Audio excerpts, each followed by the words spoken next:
Great, perfect.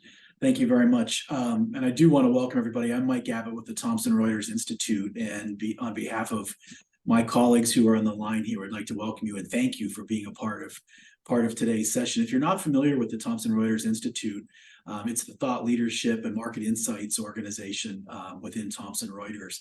And everything that we deliver in terms of content is based in the data that we have access to, and it's data that you will see, some of which you will see today.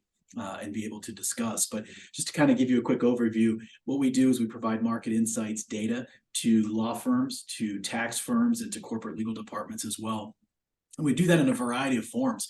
Some of it is actual thought leadership content, podcasts, blog posts, reports based on that data, and some of it is through conferences that we do.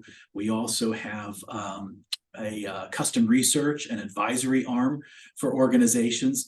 So we kind of run the gamut of how we deliver that content. But again, it's all based in research data that we have and research data that some of you may already participate in. And if you don't, we'd love to have you to be a part of it. For today, looking forward to this is our first actual session for in-house counsel leaders. So happy that you're a part of it. But really have a couple or two or three different objectives here. One is to share some of that data that we have. We'll talk a little bit about trends that are impacting the markets, but also trends that are impacting legal departments as well, not just today, but into the future. We'll facilitate some discussion around those insights, and we'll do that through a couple of breakouts. Nothing to panic over. It's not going to be one of those awkward 10 to 15 minute breakouts where people don't feel comfortable talking. We'll make it quick, and we'll come back and report back, and then we'll get another set of data in front of you, and we'll do the same thing over the course of the next hour.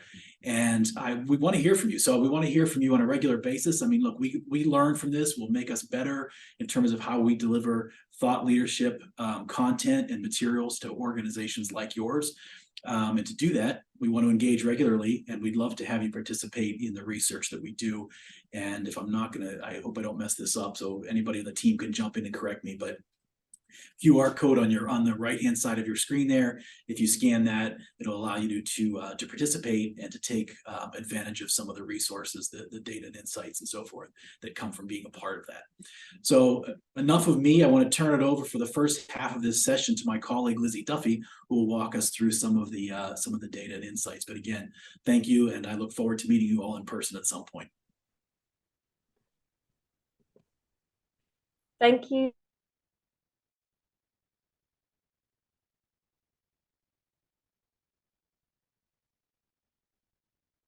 Lizzy, I think you might be frozen here. I'm not positive. Yeah, she's frozen too. There we go. There we go. Back, Lizzy? I could hear you. Okay. All right, you're good. All right, thank you. So the focus today is data-driven legal departments, and we're focusing first on efficiency. So I'm going to share some insights and data with you that we've been collecting through our broad research among general counsel and legal departments, the study that Mike just referenced earlier. I'd like to start with the strategic priorities among corporate legal departments. GCs have 4 plates to keep spinning. That's how we describe it.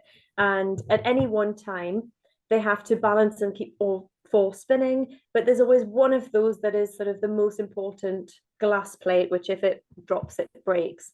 And those are delivering effective legal advice, being as efficient as possible to make the best use of often limited resources, protecting the organization from risk, which comes in many forms, and of course, enabling the broader business goals. Now, the importance of each of these plates at any one time helps to shape the way that the legal department is viewed and the perception of value that it delivers to the business. And so that may be, for example, as a service provider, when you're focused on that effective outcomes, a cost center when it's all about efficiency, a business protector, or even a strategic leader. So the plan with the webinars is to tackle one of these goals each time, sharing some insights from our research at the Thomson Reuters Institute to help you plan ahead and make progress against each goal.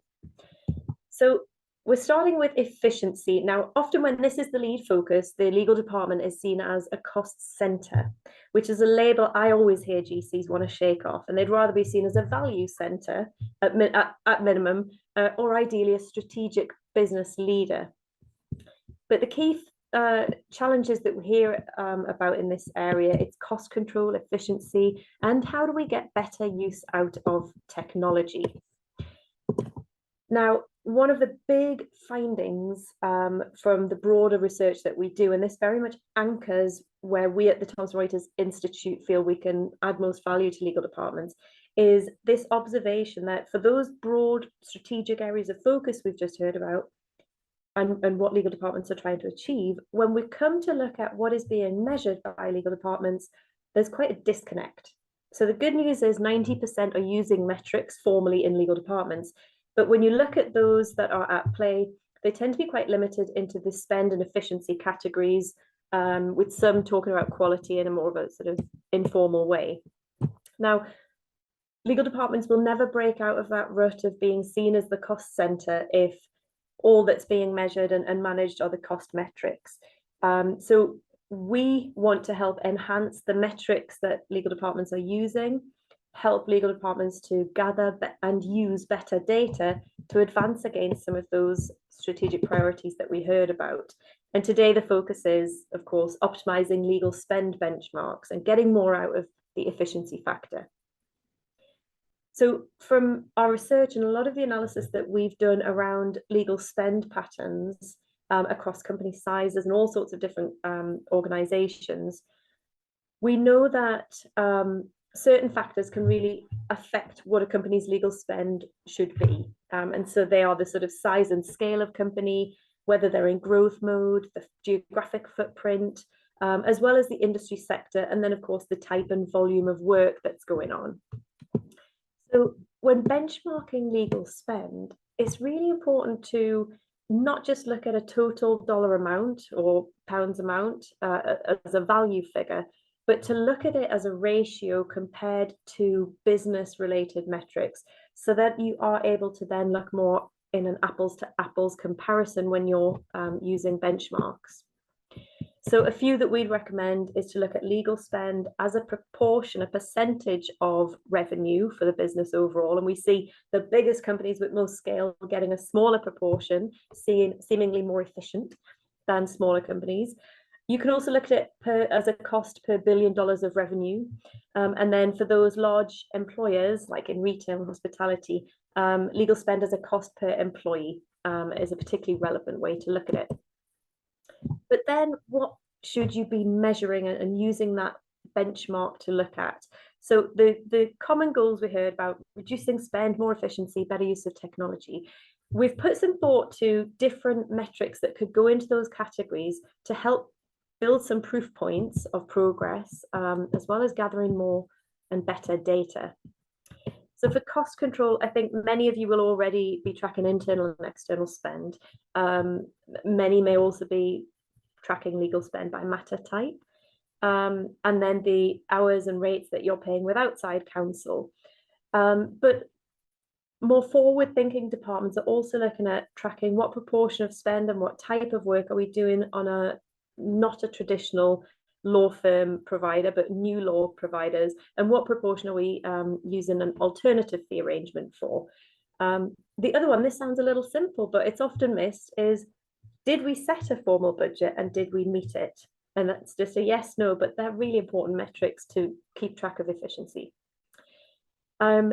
We've talked about a lot of those in the efficiency category, but the other one is, of course, we know that new folks coming into the team or the business may have a learning curve, and that can slow down progress sometimes. So retention can actually be a great proof point to efficiency gains. So tracking staff turnover or retention within the team can be helpful there. And then in the technology category, it's sometimes tricky to measure it in this instance, but there are contributing factors that lead towards the ultimate goal of better use of technology to drive efficiency. And some of those are what's the volume and value of work that we're doing using automated tools. So there's a saving proof point. But adoption, how many of our team and how frequently are they logging in and using the tools that are there? And of course, skills development and training. So participating in training and seeing how that's progressing can be some other options for looking at building the ROI against the investment in technology. So It's time for our first breakout group. I hope that's given you some food for thought. The second part of this is to look forward and take a forward focused view, gathering insights from the research that we've done that help to plan ahead for budget, for resource, for efficiency. So the first piece to look at is, thinking about when you're planning your budget for the next 12 months, it can be really helpful to understand what's the direction of travel in the wider market. So in our research, we asked GCs whether they plan to increase their external spend, and that's shown in orange, if they're going to decrease, that's shown in grey, or whether it's going to stay the same, and that's not shown here. But what that line tells you is the net anticipated spend. So if we take those who are planning to decrease their legal external spend away from those planning to increase, you're left with that net. So you can see that how that's tracked for recent years. It's generally been moving upwards, and it has generally been a growing cost when it comes to external legal spend. So when we're tracking the spend patterns in this way, it can be a helpful benchmark in terms of direction of travel. It can help give some proof points when you're building the business case to the CFO of why we need to spend more on outside law firms, for example. And in the far right column, you can see 40%, so 4 in 10 legal departments plan to increase their spend in the next 12 months. 19%, so let's say 2 in 10 will be decreasing, and then we also had 4 in 10 holding steady. So on balance, that means that twice as many legal departments will be spending more on external law firms and others, or holding steady, compared with those that will be cutting that spend, which we know there's pressure across the board to do. So there's still this conundrum of pressure on cost, but spend is still going up. And we're expecting to see more reliance on outside counsel. But we know it's not the same for everybody, and the pattern does vary quite a bit when you look at this by location, so where the company is headquartered, for example, or by industry sector. So on the left, we've got the different regions within the US and then other larger global regions. So companies in Asia Pacific are more likely to be increasing their legal spend, whereas in the UK, they're more likely to be shrinking their legal spend. And then by industry sector, you've got companies in health, pharma, manufacturing that are twice as likely to be reducing their legal spend than those that are in energy, finance, consumer, and tech sectors. So it really varies a lot, and that's why it's so important when you're looking at benchmarks to pull on the right and reliable information and make sure that it's relevant comparative for your company. Now, explaining some of this trend, of course, you've got different market conditions in different that impact companies in different ways, whether it's localized, like regional location, or what's going on in that industry sector.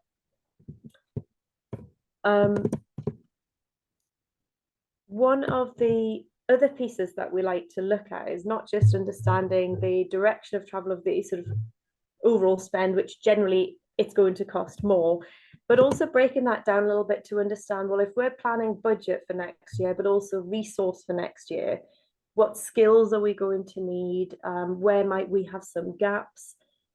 Which law firms should we prioritize working with based on expertise match for what our needs are going to be? It's helpful to see the data broken out by work type. So we track 8 different work types.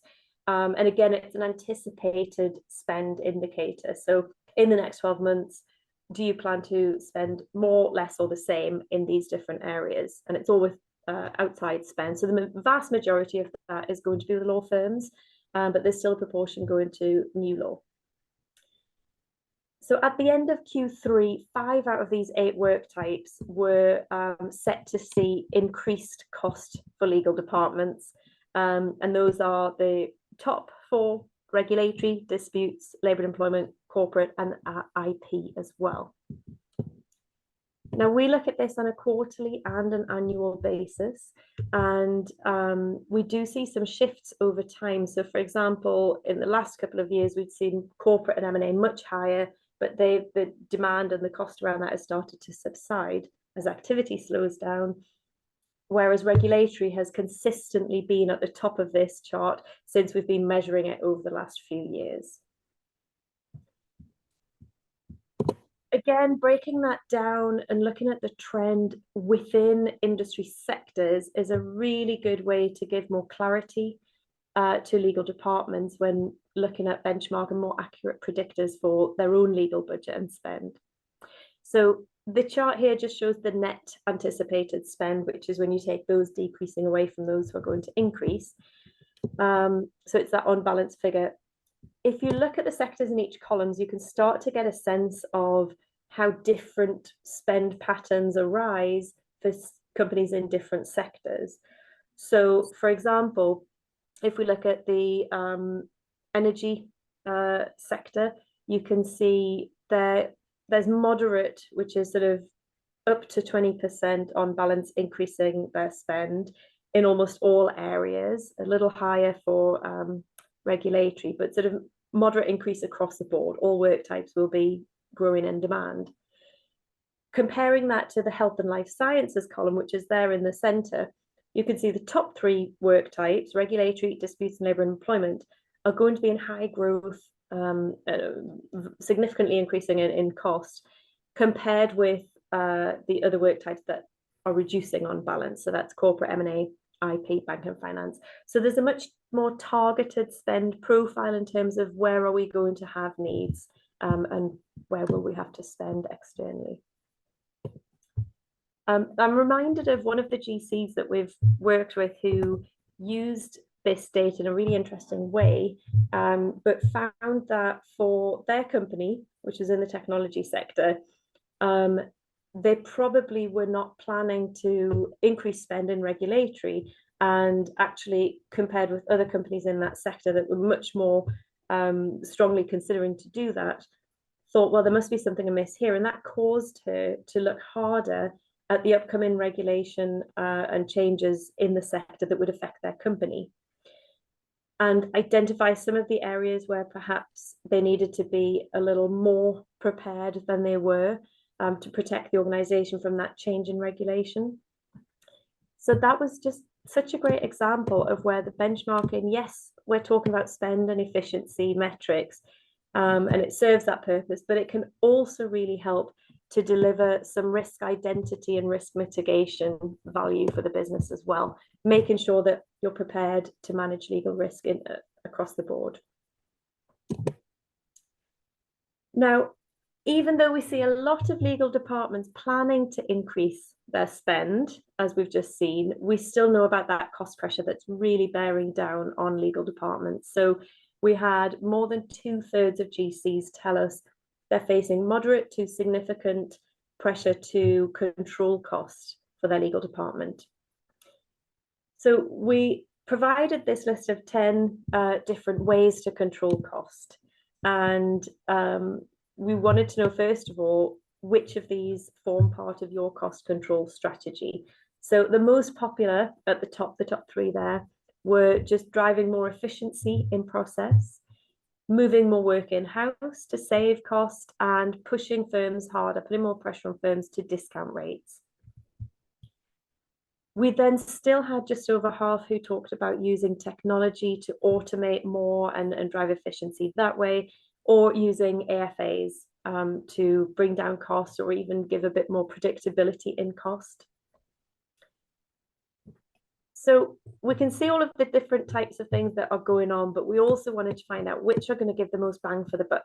So of all of these things, which one will deliver the greatest cost saving? And so overall, that was expected to be moving work in-house. However, when we did compare this by size of company, we found the largest companies with a $6 billion revenue and upwards were more likely to say, we're going to put pressure on law firms to reduce their rates. That will give us the biggest saving. For other size companies, it was about bringing work in-house. And of course, that can deliver cost savings, but you've also got to ask the question, at what cost? And so longer term, what impact might that have on the quality and effectiveness of our work and outcomes, as well as the well-being and stability of our legal team, because we already know that there's such pressure, there's increasing volume of work, resources are limited. So how does all of this balance when even more work is going to be brought in-house? And that brings us to the next discussion questions that we have for everybody. And so I will pull those up for us here. Anyone has any other additions they want to throw in there, I can go ahead and move on to next to the demo of our Sharp Legal Analytics platform. So I'll go ahead and I'll share my screen for that a little bit. And a lot of the data that Lizzy shared with you is also available in this Sharp Legal Analytics platform. And so just want to take a couple minutes to run through it. So all of those who qualify and complete the Sharp Legal interview with us, and it usually takes just about 25 to 30 minutes to run through. And after you do so, as a thank you, we provide you back some of the aggregated data that we collect from the interview. And that comes in the form of the Sharp Legal Analytics database. So you'll get free 12-month subscription to this analytics platform. And if anyone has already, that is on the call, has already completed the interview and needs help accessing this, please feel free to reach out. If you haven't done the interview before, we would love to have you. So again, also, please feel free to reach out and I'd love to connect with you for that. But if you're looking for a benchmarking tool, like Lizzy said, we believe that this is a really great place to start. So I'll show you a couple of the dashboards that are available. And if, like I said, if you're interested in learning more, feel free to reach out and we'll include my info at the end of the session.